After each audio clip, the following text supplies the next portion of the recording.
आता बारामतीमध्ये दृश्य आपण पाहताय शरद पवारांसोबत युगेंद्र पवार हे सुद्धा आता या ठिकाणी आहेत। माध्यमांना काही प्रतिक्रिया देणार काय पाहणं महत्त्वाचं असेल। पावसामुळे अनेक भागामध्ये नुकसान झालेलं आहे, तर त्याचा पाहणी दौरा जो आहे तो शरद पवार यांच्याकडून केला जाणार आहे। आणि आता बारामतीमधली दृश्य आपण पाहताय शरद पवार आणि युगेंद्र पवार एकत्रितरित्या आपण या ठिकाणी पाहतोय। युगेंद्र पवार यांना आता संधी दिली पाहिजे अशी मागणी तरुण कार्यकर्त्यांनी आज सकाळी शरद पवार यांच्याकडे केलेली आहे। बारामतीमध्ये अंमलात गादा आता बदलायचा अशी मागणी तरुण कार्यकर्त्यांकडून शरद पवार यांच्याकडे करण्यात आली। युगेंद्र पवारांना यंदा बारामतीमधून विधानसभेसाठी उभं करा अशी मागणी त्यांची होती। आग्रही मागणी कार्यकर्त्यांकडून केली जात होती आणि आता युगेंद्र पवार हे शरद पवार यांच्या सोबत आपण या ठिकाणी दृश्यांमध्ये पाहतोय।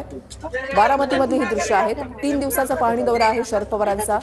सुप्रिया सुळे यांच्याकडून सुद्धा नुकसानग्रस्त भागाची पाहणी जी आहे ती केली जाते आणि आता दोघेही एकत्र असताना माध्यमांना काही प्रतिक्रिया देणार का हे पाहणं देखील तितकंच महत्त्वाचं आहे।